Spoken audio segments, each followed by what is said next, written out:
Hi guys, welcome back to my channel. Today's video is going to be a very long overdue video. I'm going to be recommending a few of the books that have gotten me through reading slumps that I think are really good if you are starting to feel a little slumpy, because as you guys know, I am very susceptible to reading slumps, I have realized, and it's something that I struggle with, and I just really want to share a few of the books that I would recommend if you are starting to feel a little slumpy. I'm actually realizing now that I actually have quite a few dystopians in here, which I did not expect, but you know what, it's fine. The first one that I want to talk about is gonna come probably as no surprise to a lot of you because I have talked about this a lot. I actually have a review on it up here if you guys are interested in checking it out.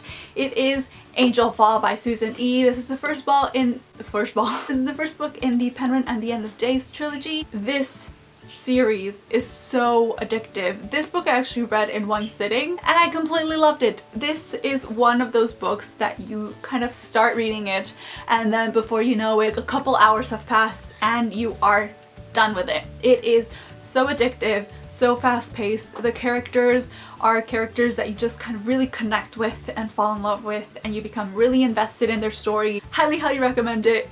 It's addictive, and if you guys are starting to feel a little slumpy, this is definitely one of those books that will just help you get out of it like that. Keeping up with that kind of dystopian-y, apocalyptic kind of motif, I guess.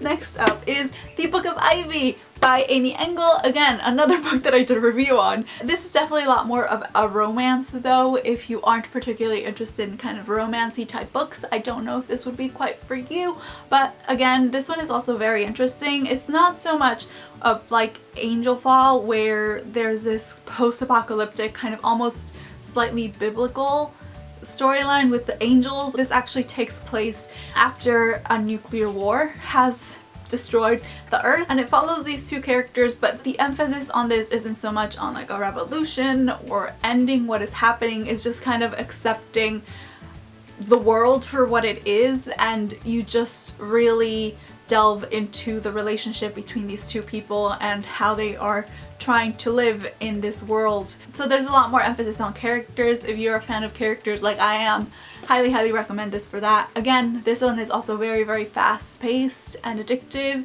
and you fall in love with the characters. You guys know the characters are my thing and I just love them, and I couldn't recommend this book more if I tried, which I am actually trying really hard, but I want more people to read this, guys. Next is another book that I read recently. Can you tell I've been feeling a little slumpy lately because I've been kind of drawn to a lot of these books and they actually have been helping me quite a bit. Next book is Under the Never Sky by Veronica Rossi.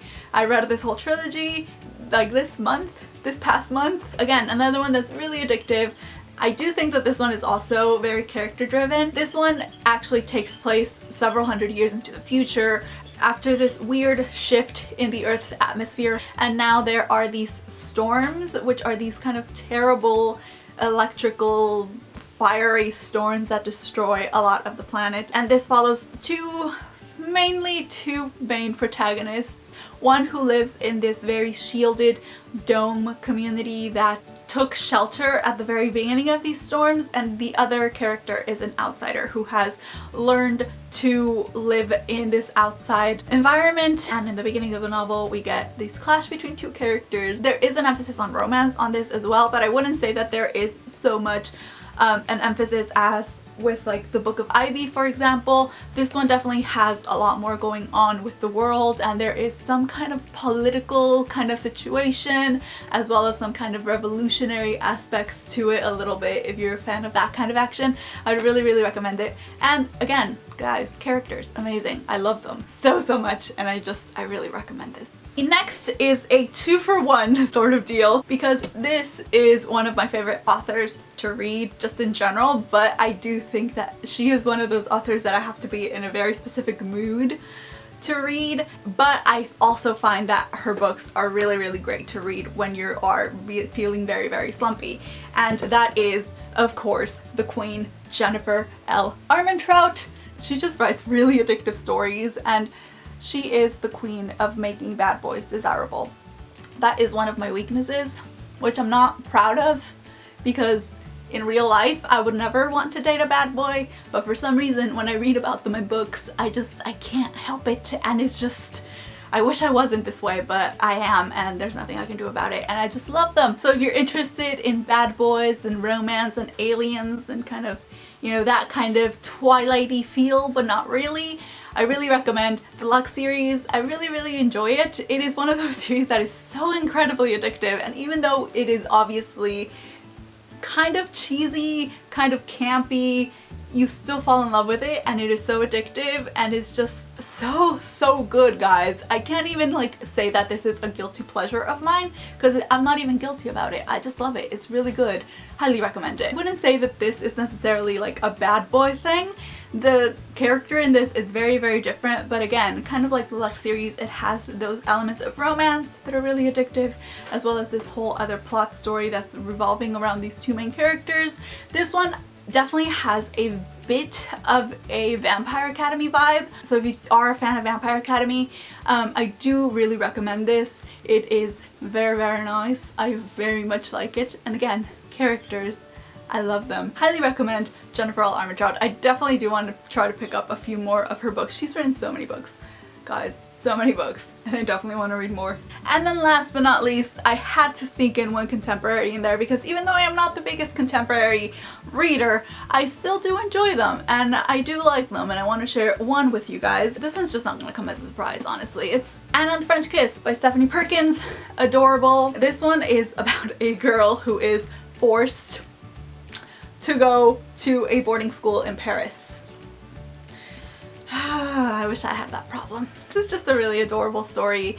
It hits you right in the feels. It's just sweet. It's summery, beautiful and fluffy, a little bit cliche maybe, but it's just fun, and it's feel good. It makes you feel good. It's just, I highly recommend this. I would recommend that you read this first if you haven't read it, although I do have to admit that actually my favorite book from this trilogy is Isla, which is the third book. You don't have to read them in order, but I do recommend actually reading them in order, because you do get little cameos from each character as each novel goes on. So I do recommend that you read this first if you haven't read it, but I do have to say that my personal favorite was actually Isla. Lola is probably my least favorite. So for me it's Isla, Anna, and then Lola. That is it for my first reading slump recommendations video. I definitely want to try to do these more often, and also please let me know if you guys would be interested in some sort of like general tips for reading slumps and like how I personally deal with them. I have a lot of advice that I could give, I think, because it just happens so often. Let me know if you guys would be interested in that, so that I could plan it ahead, because I do think that that is one of those videos where I really am gonna have to plan it and try to get all my thoughts in order, because I really want it to be helpful. So if you guys are interested, let me know so that I can get right to that. Okay, so that is gonna be it for this video. I really hope that you guys enjoyed it, and I will see you next time. Bye guys!